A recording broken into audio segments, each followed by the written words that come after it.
അമ്മായിയമ്മയും മരുമകളും.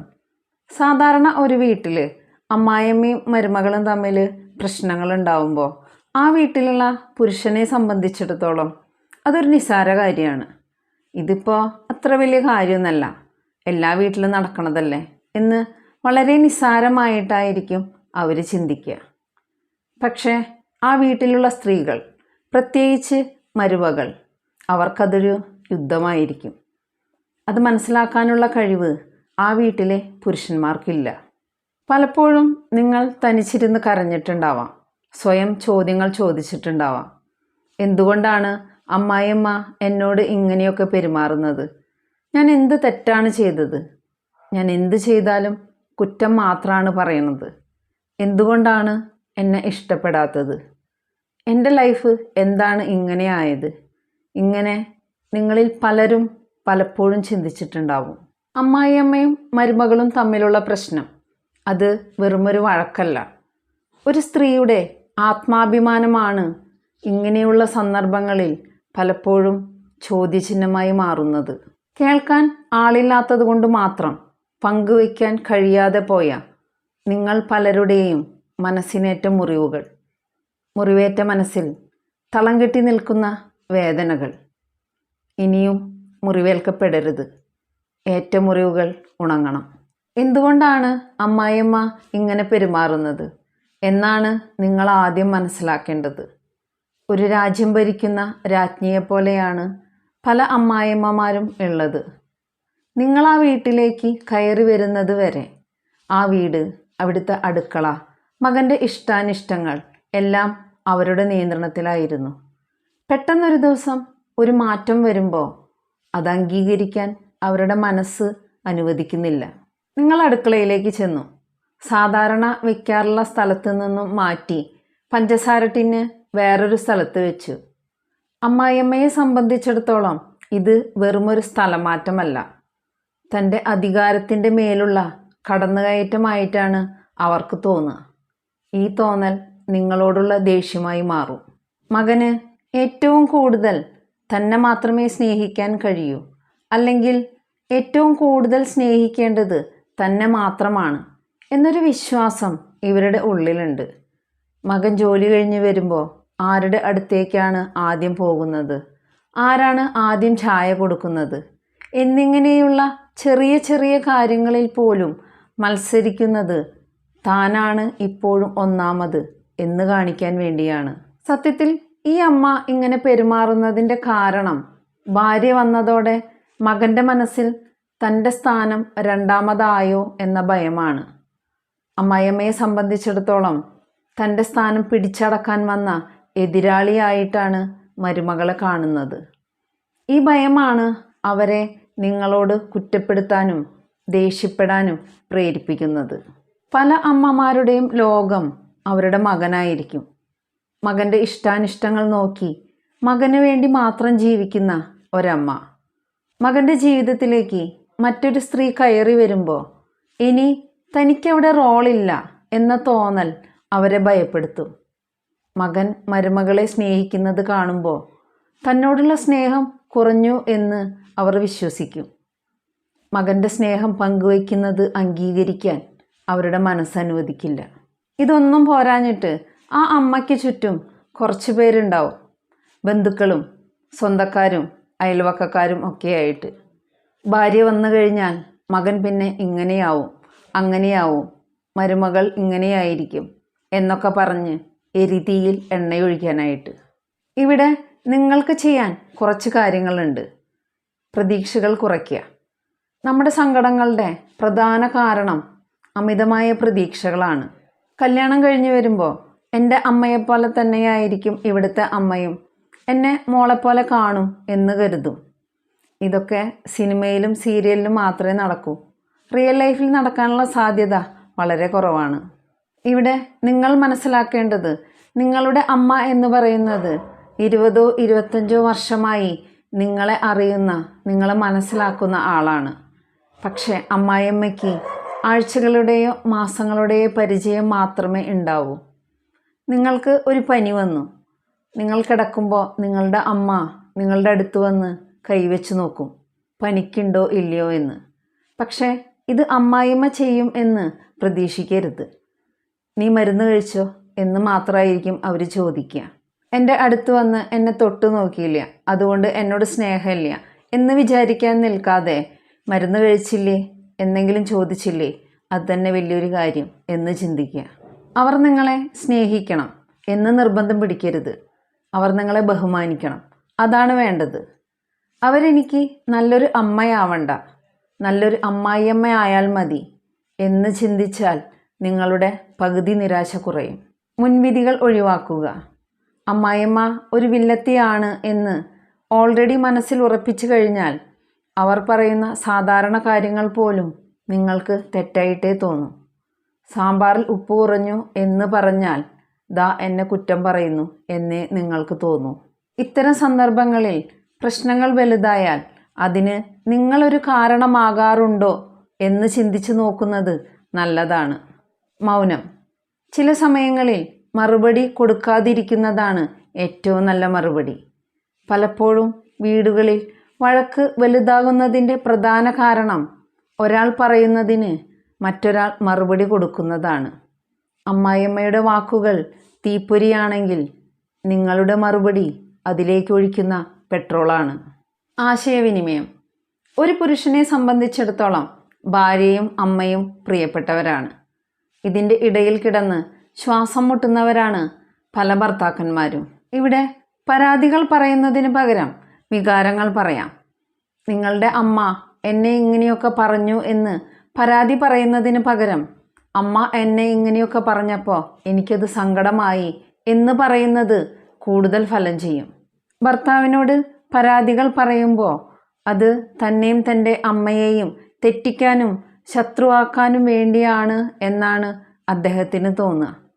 പരാതികൾ പറയുന്ന ഭാര്യയേക്കാൾ വിഷമിച്ചിരിക്കുന്ന ഭാര്യയെ സഹായിക്കാനാണ് പുരുഷന്മാർക്ക് കൂടുതൽ ഇഷ്ടം. പൊതുവെ 3 തരം അമ്മായിമ്മമാരെയാണ് കണ്ടുവരുന്നത്. 1. എല്ലാത്തിലും ഇടപെടുന്നവർ. മകനും മരുമകളും എവിടെ പോയാലും എന്ത് ചെയ്താലും എല്ലാം തൻ്റെ നിയന്ത്രണത്തിലായിരിക്കണം എന്ന ചിന്താഗതിയുള്ളവർ. തുടക്കത്തിൽ ഇവർ നിങ്ങളോട് വളരെ സ്നേഹമുള്ളവരായിട്ട് തോന്നും. പക്ഷേ പോകെ പോകെ പതിയെ നിങ്ങൾക്ക് തന്നെ മനസ്സിലാവും ഇത് സ്നേഹമല്ല, നിയന്ത്രണമാണ് എന്ന്. എല്ലാ കാര്യത്തിലും ഇടപെടും. വീട്ടിലെന്ത് കറി വയ്ക്കണം എന്ന് തീരുമാനിക്കുന്നത് പോലും ഇവരായിരിക്കും. നിങ്ങൾ പുതിയതെന്തെങ്കിലും കറി വയ്ക്കാം എന്ന് തീരുമാനിച്ചാൽ അതൊന്നും വേണ്ട, അവനത് ഇഷ്ടപ്പെടില്ല, അവനത് കഴിക്കില്ല, ഇത് വെച്ചാൽ മതി എന്ന് പറയും. മകൻ്റെ ശമ്പളം എത്രയാ, അതെന്തിന് ചിലവാക്കുന്നു, എന്തു വാങ്ങുന്നു, മരുമകൾ എന്തൊക്കെ വാങ്ങുന്നു, ഇതെല്ലാം കൃത്യമായി ഇവർക്കറിയണം. നിങ്ങൾക്ക് സ്വന്തം വീട്ടിലേക്ക് പോകാൻ പോലും നിയന്ത്രണമായിരിക്കും. എന്തിനാ ഇപ്പോൾ പോകുന്നത്, അവിടെ എന്താ കാര്യം, ഞാനിവിടെ ഒറ്റയ്ക്ക എന്ന് പറയും. ഇനി പോയാൽ തന്നെ ഇത്രയും സമയമായിട്ടും വരാറായിട്ടില്ല എന്നായിരിക്കും പറയുന്നത്. നിങ്ങളും ഭർത്താവും പുറത്തുപോയി ഭക്ഷണം കഴിക്കാം എന്ന് പറഞ്ഞാൽ അതെന്താ വീട്ടിലത്തെ ഭക്ഷണം ഇറങ്ങില്ലേ എന്നായിരിക്കും ചോദ്യം. നിങ്ങളൊരു വീട് പണിതാൽ കിച്ചൺ എങ്ങനെയാവണം, വീടിന് ഏത് കളർ പെയിൻ്റ് അടിക്കണം, സോഫ എവിടെ ഇടണം, ഇതെല്ലാം ഇവരായിരിക്കും തീരുമാനിക്കുന്നത്. ഇങ്ങനെ നിരന്തരമായ ചോദ്യങ്ങളിലൂടെ നിങ്ങളുടെ സന്തോഷത്തിനു മുകളിൽ ഒരു നിഴൽ പോലെ അവർ കൂടെയുണ്ടാവും. ഇതിൻ്റെ കാരണം അവരുടെ മനസ്സിൽ ഇപ്പോഴും മകൻ ആ പഴയ ചെറിയ കുട്ടിയാണ്. അവൻ്റെ കാര്യങ്ങൾ ഞാൻ തന്നെ നോക്കിയാലേ ശരിയാവൂ എന്ന ഓവർ ആങ്സൈറ്റിയാണ് അവരെക്കൊണ്ട് ഇതെല്ലാം ചെയ്യിക്കുന്നത്. മകനെ പൂർണ്ണമായും വിട്ടുകൊടുക്കാൻ ഇവർക്ക് കഴിയില്ല. തൻ്റെ സ്ഥാനം നഷ്ടപ്പെടും എന്ന ഭയം. മരുമകളെ സ്വതന്ത്രയായ ഒരു വ്യക്തിയായി ഇവർ കാണില്ല. തൻ്റെ മേൽനോട്ടത്തിൽ മാത്രമേ കാര്യങ്ങൾ കൃത്യമായി നടക്കൂ എന്ന തോന്നലാണ് ഇവർക്ക്. ഇവിടെ പുരുഷന്മാരുടെ മനഃശാസ്ത്രം അറിഞ്ഞ് പ്രവർത്തിച്ചാൽ ഒരു പരിധിവരെ പ്രശ്നങ്ങളെ ഇല്ലാതാക്കാൻ കഴിയും. പുരുഷന്മാർക്ക് പ്രശ്നം പറയുന്നതിനേക്കാൾ സഹായം ചോദിക്കുന്നതാണ് കൂടുതൽ ഇഷ്ടം. നിങ്ങളുടെ പ്രശ്നം അവരോട് അവതരിപ്പിക്കുമ്പോൾ അവർക്കത് 2 രീതിയിലാണ് തോന്നുക. ഒന്ന്, പരാതിയായി തോന്നും. നിങ്ങളുടെ അമ്മ എന്നെ വീട്ടിലേക്ക് വിടുന്നില്ല, എനിക്ക് പോകണം. ഇങ്ങനെ പറഞ്ഞാൽ അവരെ സംബന്ധിച്ചിടത്തോളം അത് അമ്മയെ കുറ്റപ്പെടുത്തലാണ്. ഇത്തരം സന്ദർഭങ്ങളിൽ സ്വാഭാവികമായും മകൻ അമ്മയോടൊപ്പം നിൽക്കും. ഇത് നിങ്ങളും ഹസ്ബൻഡും തമ്മിൽ വലിയൊരു വഴക്കിന് കാരണമാവും. രണ്ടാമത്തെ രീതി, സഹായമായി തോന്നുമ്പോൾ, എനിക്ക് വീട്ടിലേക്ക് പോകണമെന്നുണ്ട്, പക്ഷേ അമ്മ സമ്മതിക്കണില്ല, നിങ്ങളൊന്ന് സംസാരിക്കേ. ഇവിടെ അദ്ദേഹത്തിന് ഒരു റോൾ നൽകുകയാണ് ചെയ്യണത്. ഈ പ്രശ്നം അദ്ദേഹം ഹാൻഡിൽ ചെയ്തോളും. പ്രശ്നങ്ങളില്ലാത്ത സമാധാനപരമായ ഒരു കുടുംബജീവിതം ആഗ്രഹിക്കുന്ന ഒരു ഭാര്യയാണ് നിങ്ങളെങ്കിൽ നിങ്ങളുടെ ഭർത്താവിനെ അമ്മായിയമ്മയ്ക്കും നിങ്ങൾക്കും ഇടയിലുള്ള മതിലാക്കി മാറ്റരുത്. പകരം ഒരു പാലമാക്കി മാറ്റുക. മതിലുകൾ പരസ്പരം വേർതിരിക്കുമ്പോൾ പാലം പരസ്പരം ബന്ധിപ്പിക്കും. നിങ്ങളുടെ ആവശ്യങ്ങൾ പരാതിയായി പറയാൻ നിൽക്കാതെ ആഗ്രഹങ്ങളായി അവതരിപ്പിക്കാൻ ശീലിക്കുക. പുരുഷന്മാർക്ക് തങ്ങളെ ഒരാൾ ഡിപ്പെൻഡ് ചെയ്യുന്നു എന്നത് വളരെ ഇഷ്ടമുള്ളൊരു കാര്യമാണ്. ഈ മനഃശാസ്ത്രം കൃത്യമായി ഉപയോഗിക്കാൻ നിങ്ങൾക്ക് കഴിഞ്ഞാൽ അമ്മായിയമ്മയുടെ ഇടപെടലുകളിൽ നിന്ന് ഭർത്താവിനെ കൊണ്ട് തന്നെ സംരക്ഷണം തീർക്കാൻ നിങ്ങൾക്ക് കഴിയും. കുറ്റം കണ്ടുപിടിക്കുന്ന അമ്മായിയമ്മമാർ തകർത്തെറിയുന്നത് മരുമകളുടെ ആത്മവിശ്വാസത്തെയാണ്. ഏറ്റവും കൂടുതൽ പിന്തുണ വേണ്ട സമയത്തായിരിക്കും പലപ്പോഴും ഇത്തരം കുറ്റപ്പെടുത്തലുകൾ വരുന്നത്. ഇത് നിങ്ങളോടുള്ള വെറുപ്പ് കൊണ്ടല്ല, നിന്നേക്കാൾ മിടുക്കിയാണ് ഞാൻ എന്ന് കാണിക്കാനുള്ള ശ്രമമാണ്. നിന്നേക്കാൾ അനുഭവപരിചയം എനിക്കുണ്ട്, അതുകൊണ്ട് ഞാൻ പറയുന്നതാണ് ശരി എന്ന ഭാവമാണ് ഇതിനു പിന്നിൽ. ഈ കുടുംബത്തിലെ ഒഴിവാക്കാൻ പറ്റാത്ത ഒരാളാണ് താൻ എന്ന് സ്വയം വിശ്വസിക്കാൻ അവർ നിങ്ങളെ തിരുത്തിക്കൊണ്ടേയിരിക്കും. നീ വെച്ച കറിയേക്കാൾ ഞാൻ വെച്ച കറിക്കാണ് കൂടുതൽ ടേസ്റ്റ് എന്ന് പറയുമ്പോൾ നിങ്ങളുടെ കഴിവിനേക്കാൾ അവരുടെ കഴിവിനാണ് അവർ മാർക്കിടുന്നത്. കുട്ടി കരഞ്ഞാൽ പറയും നോക്കാൻ അറിയില്ലെന്ന്. കുട്ടിയെ എടുക്കാൻ അറിയില്ല, പാല് കൊടുക്കാൻ അറിയില്ല. കുട്ടി മെലിഞ്ഞു പോയാൽ നീ ഇതിന് ഭക്ഷണമൊന്നും കൊടുക്കുന്നില്ലേ എന്നായിരിക്കും ചോദ്യം. ഒരു അമ്മ എന്ന നിലയിൽ ഈ വാക്കുകൾ നിങ്ങളെ ഡിപ്രഷനിലേക്കാവും തള്ളിവിടുന്നത്. ഇങ്ങനെയുള്ളവരെ കൈകാര്യം ചെയ്യാനായി ഒരു സൈക്കോളജിക്കൽ ടിപ്പുണ്ട്, വാലിഡേഷൻ. കുറ്റം പറയുമ്പോൾ അവർ പറയുന്നതാണ് ശരിയെന്ന് തർക്കിക്കാൻ നിൽക്കാതെ സമ്മതിച്ചു കൊടുക്കുക. പക്ഷേ നിങ്ങൾക്ക് എന്താണോ ശരിയെന്ന് തോന്നുന്നത് ആ രീതിയിൽ തന്നെ മുന്നോട്ട് പോവുക. ഇവിടെ അവരോട് തർക്കിക്കാനും നിൽക്കുന്നില്ല, അവരെ അനുസരിക്കാനും നിൽക്കുന്നില്ല. നിങ്ങളുടെ ഈ നിലപാട് അവരെ പതിയെ പതിയെ പിന്തിരിപ്പിക്കും. നിങ്ങളുടെ ആത്മവിശ്വാസം അതൊരിക്കലും നഷ്ടപ്പെടുത്തരുത്. കുറ്റം പറയുന്നത് അവരുടെ സ്വഭാവം കൊണ്ടാണ്, നിങ്ങളുടെ കുറ്റം കൊണ്ടല്ല. അവരുടെ മുന്നിൽ കരയുകയോ ദേഷ്യപ്പെടുകയോ അല്ല വേണ്ടത്. ശാന്തതയോടെ നിങ്ങളുടെ അതിരുകൾ വ്യക്തമാക്കുക. എനിക്ക് എൻ്റേതായ രീതികളുണ്ട് എന്ന് പറയാൻ ഒരിക്കലും മടിക്കരുത്. ഇവരാണ് ഏറ്റവും അപകടകാരികൾ. സ്നേഹവും സഹതാപവും, ഇതാണ് ഇവരുടെ കയ്യിലുള്ള ആയുധം. നിങ്ങൾ ഹസ്ബൻഡുമായി ഹാപ്പി ആയിട്ടിരിക്കുമ്പോൾ അയ്യോ എന്നെ മറന്നോ, ഞാനിവിടെ ആരുമല്ലാതായോ, ഇങ്ങനെയൊരു ഇൻസെക്യൂരിറ്റി ഇവർക്ക് ഫീൽ ചെയ്യും. ഈ പേടി വരുമ്പോൾ മകൻ്റെ ശ്രദ്ധ പിടിച്ചു പറ്റാൻ വേണ്ടി ഒന്നുകിൽ ഇവർ അസുഖം അഭിനയിക്കും, അല്ലെങ്കിൽ സങ്കടം പറയും. ഇതൊരു ഇമോഷണൽ അറ്റാക്കിംഗ് ആണ്. നിങ്ങളും ഹസ്ബൻഡും പുറത്തു പോയി ഭക്ഷണം കഴിക്കാൻ ഇരിക്കുമ്പോഴായിരിക്കും കോൾ വരുന്നത്. ഒറ്റയ്ക്കിരിക്കാൻ പേടിയാവുന്നു, ഗ്യാസ് ഓഫ് ചെയ്തോന്നറിയില്ല, സ്മെല്ല് വരുന്ന പോലെ. ഇങ്ങനെ ചെറിയ ചെറിയ കാര്യങ്ങൾ പറഞ്ഞ് നിങ്ങളുടെ സ്വകാര്യ നിമിഷങ്ങളെ ഇവർ തകർക്കും. ഇനി ഇവരുടെ കയ്യിലുള്ള ഒരു ആയുധം കണ്ണീരാണ്. നിങ്ങൾ എന്തെങ്കിലും ഒരു കാര്യം തീരുമാനിച്ചാൽ ഞാനിനി അധികകാലമൊന്നും ഉണ്ടാവില്ല, നിങ്ങളുടെ ഇഷ്ടം പോലെ എന്തെങ്കിലും ചെയ്യ് എന്നും പറഞ്ഞ് കരയാൻ തുടങ്ങും.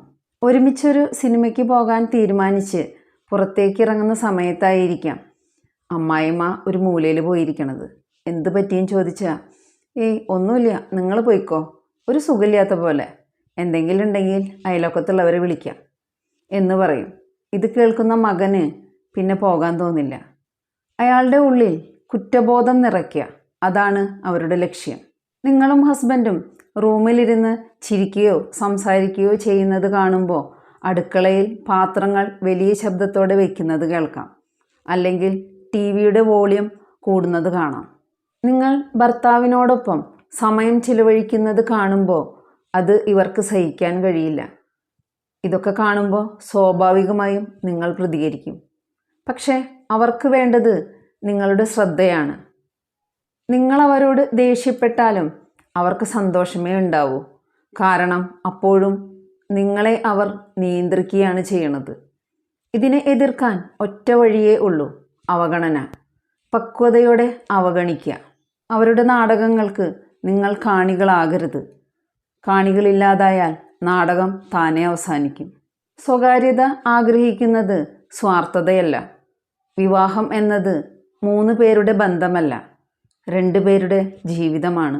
അമ്മായിയമ്മയോട് വെറുപ്പ് തോന്നുമ്പോൾ അവരുടെ ഉള്ളിലുള്ള ഭയവും അരക്ഷിതാവസ്ഥയുമാണ് അവരെക്കൊണ്ട് ഇതെല്ലാം ചെയ്യിപ്പിക്കുന്നത് എന്ന് മനസ്സിലാക്കുക. അവരും മനുഷ്യരാണ്. ജീവിതം മുഴുവനും ഭയത്തിൽ കഴിയേണ്ടി വരുന്ന മനുഷ്യർ. ഇവരുടെ ഈ പെരുമാറ്റം നിങ്ങളോടുള്ള വെറുപ്പല്ല, അവരുടെ ആത്മവിശ്വാസക്കുറവാണ്.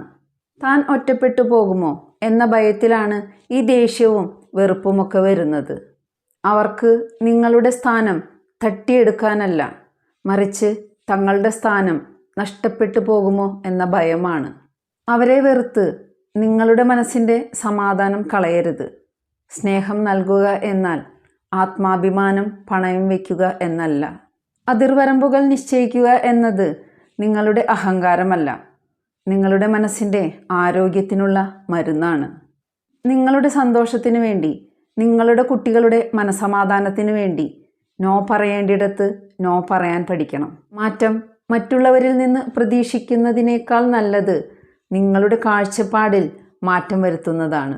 അമ്മായിയമ്മയെ മാറ്റാൻ നോക്കുന്നതിനേക്കാൾ നല്ലത് അവരുടെ വാക്കുകളും പെരുമാറ്റവും നിങ്ങളെ ബാധിക്കാത്ത രീതിയിൽ നിങ്ങളുടെ മനസ്സിനെ മാറ്റിയെടുക്കാൻ നോക്കുക. സ്നേഹം എന്നത് മറ്റൊരാളെ തളച്ചിടാനുള്ള ചങ്ങലയല്ല. ഭർത്താവിൻ്റെ സ്നേഹത്തിനു വേണ്ടി അമ്മായിയമ്മയുമായി മത്സരിക്കേണ്ട ആവശ്യം നിങ്ങൾക്കില്ല. ഈ 2 സ്നേഹവും 2 തലത്തിലുള്ളതാണ്. നിങ്ങൾ നിങ്ങളുടെ അതിരുകൾ മാന്യമായി നിശ്ചയിക്കുക. നിങ്ങളുടെ ജീവിതം ഒരു സിനിമയല്ല, അതുകൊണ്ട് തന്നെ അനാവശ്യമായ നാടകങ്ങൾക്ക് ഇടം കൊടുക്കാതിരിക്കുക. ഓരോ വീടിനും ഓരോ കഥകളുണ്ട്. അമ്മായിമ്മ മോശം ആയതുകൊണ്ട് ഒരു കുടുംബം തകരേണ്ടതില്ല. നിങ്ങളുടെ ഭർത്താവിനെ ശത്രുവായി കാണാതെ അദ്ദേഹത്തിൻ്റെ സ്നേഹവും പിന്തുണയും നേടിയെടുക്കാൻ ശ്രമിക്കുക. ഉറച്ച നിലപാടുകൾ എടുക്കുക. സ്വയം സ്നേഹിക്കുക. നിങ്ങളുടെ ആത്മാഭിമാനം സംരക്ഷിക്കുക. നിങ്ങളുടെ മനസമാധാനം നിങ്ങളുടെ കയ്യിലാണ്. ഓർക്കുക, നിങ്ങളുടെ വീടിൻ്റെ ഐശ്വര്യം നിങ്ങളാണ്. നിങ്ങൾ ചിരിച്ചാൽ മാത്രമേ ആ വീട് സന്തോഷിക്കൂ. മറ്റൊരാൾക്കും നിങ്ങളുടെ പുഞ്ചിരി കവർന്നെടുക്കാൻ അവസരം നൽകരുത്. സഹിച്ച് ഇല്ലാതാവാനല്ല, മറിച്ച് സ്നേഹത്തോടെയും ഉറച്ച നിലപാടുകളോടെയും ജീവിക്കാനാണ് ഈശ്വരൻ നിങ്ങൾക്ക് ഈ ജീവിതം നൽകിയിരിക്കുന്നത്. ആത്മവിശ്വാസത്തോടെ മുന്നോട്ട് പോവുക.